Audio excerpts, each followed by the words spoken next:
Praise lord. ప్రభు నామమున అందరికి వందనాలు. ఈ అవకాశం ఇచ్చిన దేవాతి దేవునికి మహిమ కలుగును గాక. మనం ఒక మాట చదువుకుందాం.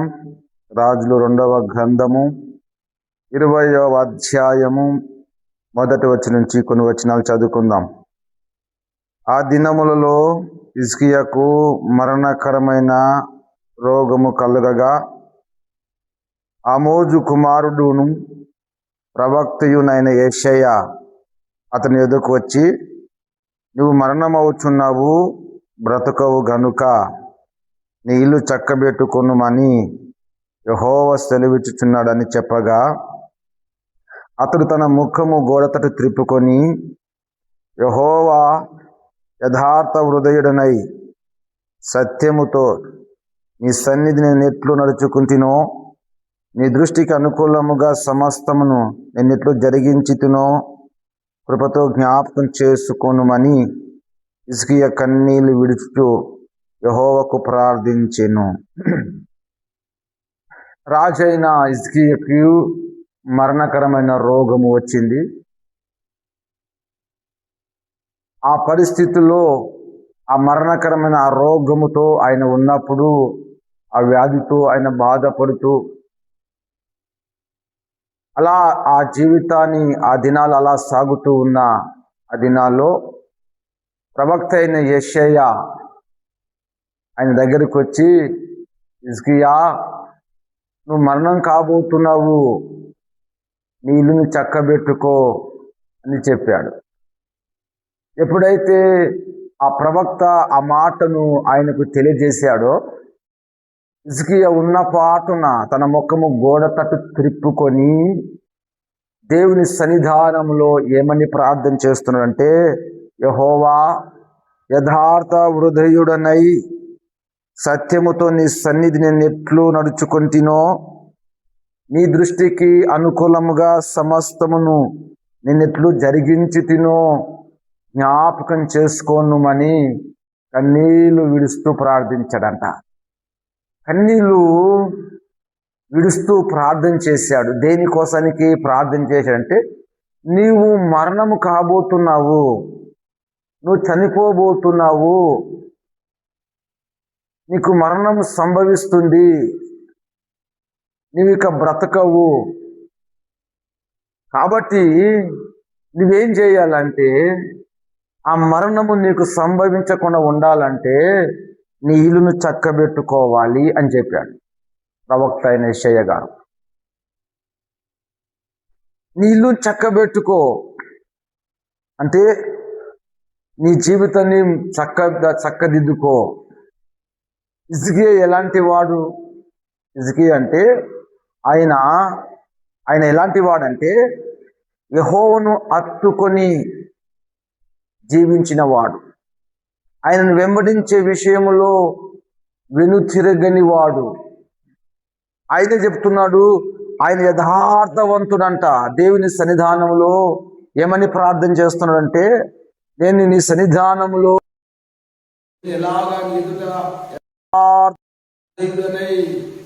యథార్థముగా సత్యాన్ని అనుసరించి సమస్తము నీ దృష్టికి నీకు అనుకూలంగా నేను ఎలాగూ చేశానో, తనకు అనుకూలంగా ఏది చేయలేదు, తనకిష్టం వచ్చింది ఏది జరిగించలేదు, దేవునికి ఇష్టమైన కార్యాలే, దేవునికి ఇష్టమైన పనులే, దేవునికి ఇష్టకరముగానే, దేవునికి ఇష్టకరంగానే జీవించాడు. అసత్యముగా బ్రతకలేదు, సత్యాన్ని అనుసరించి జీవించాడు కదా. ధర్మశాస్త్రము ఎలా బోధించిందో, దేవుని వాక్యము ఎలా బ్రతకమని ప్రజలకు తెలియజేసిందో దాన్ని అనుసరిస్తూ తన పితరుల వల్లే దేవునికి అవిధేయుడు అయినట్లుగా అవిధేయుడు కాలేదు, దేవునికి లోబడి బ్రతికిన వాడు హిజ్కియా. యథార్థముగా దేవుని సన్నిధానములో నడిచిన వాడు, కపటముగా నడిచిన వాడు కాదు, కపటంగా జీవించిన వాడు కాదు. ఇలాంటి మంచి భక్తి లక్షణములు కలిగిన ఈ వ్యక్తికి ఇలాంటి జీవితం, ఒక ఉన్నతమైన ఆధ్యాత్మికమైన జీవితాన్ని కలిగి బ్రతుకుతున్న ఈయనకి ఇంకా చెప్పాలంటే దేవుని మందిరము మూత వేయబడింది. తన తండ్రి ఉన్న దినాల్లో, తన తండ్రి రాజుగా ఉన్న దినాల్లో యెహోవా మందిరములోనికి హోమ అర్పణములు, బళ్ళు రావటం, స్తుతి జరగటం అవన్నీ ఆగిపోయావి. అలాంటి ఆ మందిరాన్ని ఓపెన్ చేసి దాన్ని అంతా బాగు చేసిన వాడు హిజ్కియా. ఇప్పుడు అలాంటి హిజ్కియా ఇప్పుడు ఎలాంటి స్థితిలో ఉన్నంటే మరణకరమైన స్థితిలో ఉన్నాడు. ప్రవక్త వచ్చి అంటున్నాడు, నీ ఇల్లు చక్కబెట్టుకో, నువ్వు మరణించబోతున్నావు, నువ్వు మరణ కాబోతున్నావు, ఇల్లు చక్కబెట్టుకో అంటే నీ జీవితాన్ని మార్చుకో, నీ బ్రతుకును మార్చుకో, నీ పరిస్థితులు మార్చుకో, నువ్వు ఎలా జీవిస్తున్నావో చూసుకో. ఒకప్పుడు యథార్థంగా బ్రతికిన వాడవు, ఒకప్పుడు సత్యంగా బ్రతికిన వాడవు, ఒకప్పుడు దేవునికి ఇష్టమైనవి సమస్తమును జరిగించిన వాడవు. కాబట్టి ఇప్పుడు నీ ఇల్లును ఏం చేసుకోవాలంటే చక్కబెట్టుకో అని దేవుడు మాట సెలవివ్వగానే ఆయన తన ముఖము గోడ తట త్రిప్పి వేసుకున్నాడు కదా. ఇలా బ్రతికిన వాడిని ఇల్లు చక్కబెట్టుకో అంటే ఎలా ఉంటుంది? జీవితాన్ని మార్చుకో, నీ బ్రతుకును మార్చుకో అంటే ఎలాగుంటుంది? కానీ హిజ్కియా వెంటనే ఆ ప్రవక్త మాటకు లోబడిపోయి, అయ్యో ప్రభువా, తన జీవితం ఎలా ఉందో అని తెలుసుకున్నటకు తన ముఖం గోడ తట్టి త్రిప్పి కన్నీరు కారుస్తూ రోదన చేస్తూ దేవుని సన్నిధిలో ప్రార్థన చేస్తున్నాడు. ఒక్కసారి కృపలో జ్ఞాపకం చేసుకో, అయ్యా నేను ఎలా బ్రతికాను ఒకసారి జ్ఞాపకం చేసుకోమని ప్రార్థన చేస్తే దేవుడు అతని ప్రార్థన ఆలకించి యెషయా ఆ మాట చెప్పి నడిశాలి దగ్గరికి వెళ్ళాడో లేదో మరలా దేవుడు యెషయాకు ప్రత్యక్షమై ఏమన్నా, నీవు తిరిగి నా ప్రజలకు అధిపతి అయిన హిజ్కియా యొద్దకు పోయి అతనితో ఇతను నీ పితరుడైన దావీదునకు దేవుడగు యెహోవా సెలవిచ్చినదేమనగా, నీవు కన్నీళ్లు విడుచుట చూచి తిని నీ ప్రార్థన నేను అంగీకరించి ఉన్నాను, నేను నిన్ను బాగు చేసేదను, 3వ దినమున నీవు యెహోవా మందిరమునకు ఎక్కి పోవుదు అని చెప్పమని చెప్పాడు. ఇక 15 సంవత్సరముల ఆయుష్ నీకిచ్చుదును, మరియు నా నిమిత్తము, నా సేవకుని దావీదు నిమిత్తం ఈ పట్టణములను కాపాడుచు నిన్ను ఈ పట్టణమునకు అష్షూరు చేతిలో పడకుండా నిన్ను విడిపించేదని దేవుడు సెలవిచ్చాడు. ఎప్పుడైతే ఈ ప్రవక్త మాట చెప్పాడో హిజ్కియా వెంటనే లోబడిపోయాను. మనం వాళ్ళ కొంతమంది దేవుని వాక్యము సూటిగా మాట్లాడుతున్నా కానీ వెంటనే లోబడిపోవడం వలన ఆశీర్వాదం. హిజ్కియా వెంటనే లోబడిపోయాడు. సడన్ ఆయన చెప్పేసి వెళ్ళిపోయాడు. వెంటనే తన ముఖం గోడతోటి తిరిపేసి కన్నీరు విరుస్తూ ప్రార్థన చేశాడు కదా. ఆ మరణము తప్పింపబడింది, ఆ శోధన తప్పించబడింది, ఆపద తప్పించబడింది. ఆయన వెంటనే స్పందించాడు. ఆలస్యం చేయాలా, ఆలోచన చేసుకోవాలా, ఇట్లాగని ఒక ప్రవక్త వచ్చి చెప్పాడంటే ఏదో లోపం ఉంది నాలో అని వెంటనే ముఖము గోడకట్టు తిప్పి ఆకాశము కళ్ళెత్తి కన్నీరు కారుస్తూ ప్రార్థన చేశాడు. తన కన్నీరు కార్చుట, తను ప్రార్థించుట దేవుడు ఆలకించాడు. అంటే హిజ్కియా వెంటనే దేవునికి లోబడిపోయాడు. హిజ్కియా వెంటనే దేవుని మాటకు లోబడిపోయాడు. నిజమే ప్రభువా, నేను తప్పిపోయాను, నిజమే ప్రభువా, నేను ఇలా బ్రతుకుతున్నాను, నిజమే ప్రభువా, నేను గర్వించాను, నిజమే ప్రభు, నేను అహంకారిగా ఉన్నాను, నిజమే ప్రభు, నేను ఈ తప్పు చేశానని ఒప్పుకొని దేవుడు ప్రార్థన చేస్తే దేవుడు అతని ప్రార్థన ఆలకించి మరలా ప్రవక్తను పంపించాడు. నువ్వు వెళ్ళి అతనికి చెప్పు, అతనికి నేను 15 సంవత్సరాల ఆయుష్ను పొడిగించాను, నేను అతను బాగు చేస్తాను, నేను అతన్ని స్వస్థపరుస్తానని చెప్పమని చెప్పిండు. ఆయన వచ్చి చెప్పేసరికల్లా ఆయన అంటాడు, నువ్వు ఒక 10 దినాలకు ఇక 15 సంవత్సరాల్లో ఆయుష్ నీకు ఇచ్చేదనని చెప్పమని చెప్పిండు. వెళ్ళి ప్రవక్త వెళ్ళి ఆ మాట చెప్పినప్పుడు హిజ్కియా ఏమనంటే, యెహోవా నన్ను స్వస్థపరచుననుటకు నేను మూడవ దినమున ఆయన మందిరమునకు ఎక్కిపోదు అనుటకు సూచన ఏదని హిజ్కియా యెషయాను అడగగా, యెషయా ఇట్లనెను, యెహోవా నన్ను స్వస్థపరచును అనుటకు ఏంటి సూచన? దేవుడు నన్ను స్వస్థపరిచాడు అనడానికి రుజువు ఏంటి? నేను మూడవ దినమున తిరిగి దేవుని మందిరమునికి ఎక్కిపోతాను అనడానికి గల కారణం ఏంటి? నేను ఎలా నమ్మాలి ఆయన నన్ను స్వస్థపరిచాడు, ఆయన నన్ను బాగు చేశాడు అనడానికి? అంటే యెషయా అన్నాడు, యెషయా ఇట్లా నేను తాను సెలవిచ్చిన మాట యెహోవా నెరవేర్చుననుటకు ఆయన దయచేసిన సూచన ఏదనగా, నీడ 10 మెట్లు ముందుకు నడిచెను కదా, 10 మెట్లు వెనుకకు నడిచిన ఎడల అవునా? అందుకు హిజ్కియా ఇట్లా, నీడ 10 మెట్లు ముందరికి నడుచుట అల్పము గాని నీడ 10 గడులు వెనుకకు నడుచుట చాలును అన్నాడు.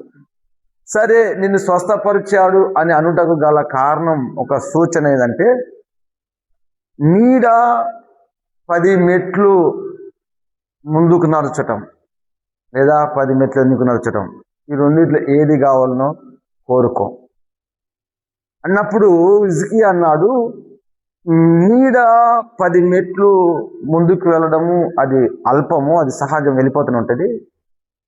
అలా వెళ్ళిన నీడ వెనుకకి రావడమే గొప్ప విషయము. ఆ 10 మెట్లు వెనుకకి రావాలి.